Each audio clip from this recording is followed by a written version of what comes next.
HPG çima bilançoya şerri Bakurê Kurdistanê eşkere nake. HPG daxuyaniyek weşand. Di daxuyaniyê da bilançoya şer a salekê jî cih girt.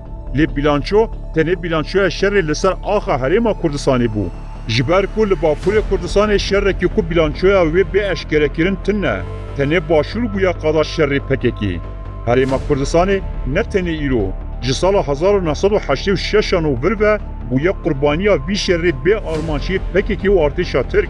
Bi taybetî ji sala 1992 gava ku Parlamentoya Kurdistanê hat ragihandin şerrê di navbera PKK û hêzên Tirkiyê jî bi zanebûn derbasî axa başûrê Kurdistanê hat kirin.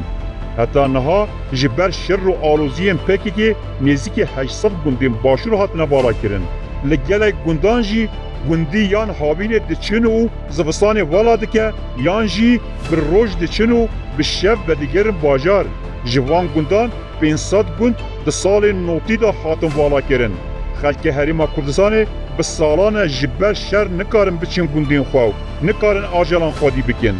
Rez û aqar ji ber bêsexberiyê bûne beyar, ciwan bêkar û betalin. Jînwarên ku bibin navendên geştiyarî dibin qadên şerrê bê arman jê PKK. Gund û deverên çiyayî hatin bêmirovkirin. Bi qasî ku başûrê Kurdistanê wekî qada şerrê artêşa Tirk û PKK bêşixulandin, li Tirkiye û Bakurê Kurdistanê dengê fîşekan jî qet naebîstin. Piştî şerrê PKK'yê dibin navê şerrê xendekan da bajarên Kurdistanê hatin wêrankirin. Êdî li Bakurê Kurdistanê gav bi gav pevçûn û şer rawistiya. Niha li çiyayên Bakurê Kurdistanê gerîla nemaye. Çiyayên Bakurê Kurdistanê yên wekî Cîlo, Çarçela, Gabar, Cûdî, Besta, Hereqol, Kato bûne cihên geştiyarî. Li her derê festîval tên kirin. Geştên li darxistin. Wekî navendên werzişên avê û xweşandinê tên bikaranîn.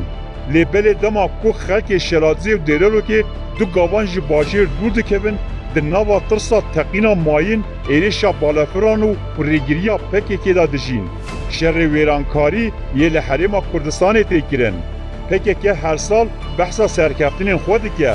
Lê dewleta Tirk her sal baregehên xwecih li deverê ava dike. Wê demê PKK behsa çi serkeftinê dike? Kunê mişkalê PKK bûyne Qeyserî. Di sala 2018 da dewleta Tirk li ser xeta Şemzînan Xakurkê dest bi operasyonê biryarî kiribû. Li bilindahî û hemû lûtkeyên çiyayên Zagrosê bicih bû. Di sala 2019 da Herêma Brados ji Xakurkê geliyê xinêre heta çiyayê Şekîb kev destê dewleta Tirk. Di sala 2020 da li hevtanînê operasyona Pencepiling hat kirin. PKK rojekê jî li ber xwe neda. Çiyayên bilind ên girîng ên wekî Xantur radesî dewleta Tirk kirin. Geliyê wekî Beheştê geliyê Pisaxa, Pîrbila û Keşanê ketin bin kontrola hêzên Tirk. Bi encama şerrê PKK warên hezara sala nokê Pepûkê lê dixwîne. Di operasyona ku di sala 2021 de li ser xeta Metina û Qeşûra û Avaşîn dest pê kirî de gelek cihên wekî zinarê kêste û geliyê Basyan ji aliyê dewleta Tirk ve hatin girtin. Dîsa tu berxwedanek çê nebû. Gundên gulî û berwaryan bûne herêmên pevçûnan. Xelkê deverê rez û baxên xwe berdan. Mêşên hingî û daristan hatin şewitandin. Operasyona Pencekilît û di Nîsana sala 2022 da dest pê kiribû, etnîgariya herî dewlemend û qeşeng geliyê Kur û Asê yên devera nêrwer rêkan hatin armançkirin. Artêşa Tirk bi şev ji xeta çiyayê reş û serê Sênya ku PKK jê ra dibêje şikefta birîndara heya kurê jarî dagir kir. Ev devera ku bi salan e PKK destûr nedida gundiyên minteqê biçinê lê di şebekê da ji artêşa Tirk re hişt. Di ser vê operasyonê ra salek derbas bû. PKK bilançoya bê operasyonê rojên borî eşkere kir. Li gorî vê bilançoyê 259 gerîlayên jiyana xwe ji dest dane û 2083 leşkerên Tirk jî hatine kuştin. Wek ronahiya rojê diyar e ku PKK hejmara leşkerên û hatine kuştin rast negotiye. Herkes zane ku bi dûr ve avêtina hinek roketa çi kuştin çê nabe. Lê mesele ne ebe. Di cewher da dibiyabû PKK ew etnîgariya radesî artêşa Tirk kirî di çend saetan da ji wan girkan derkeftine bigota. Wekî mînak diviyabû bigota me ew deverên ji sala 1984 ve di destê me da bû di nava çend saetan da 5 yer teslîmî Tirkan kir. Bilançoya rastiya şer ne bi hejmara miryan tê kirin. Bilançoya şer a rast ew ku ka kê desthilat li ser etnîgariyê dike. Herêma bi navê herêma parastinê ya medyayê ku di sala 2030 de ji aliyê PKK ve hatibû ragihandin niha dibin kontrola dewleta Tirk de ye.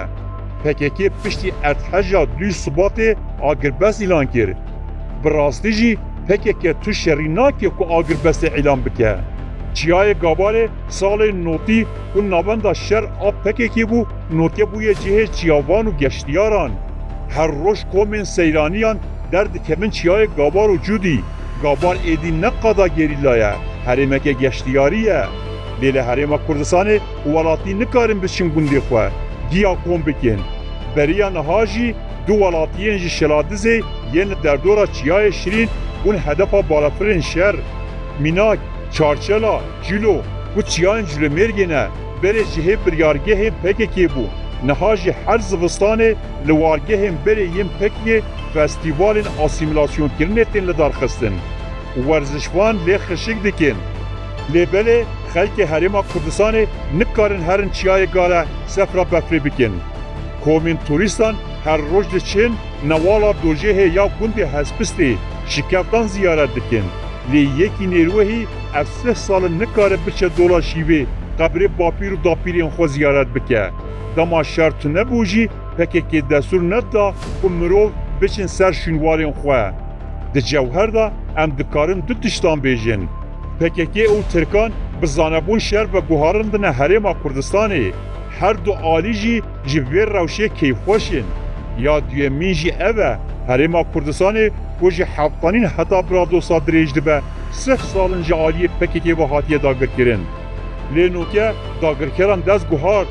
PKK ev herêm Spartên artêşa Tirk niha êdî erk dikeve ser milê gelê Kurdistanê. Di vê gelê devera Sindî, Gulî, Berwarî Bala, Nêrwe û Rêkan û Nihêlî rabin ser piyan û ji PKK rabêjin êdî bes e ji warê me derkeve.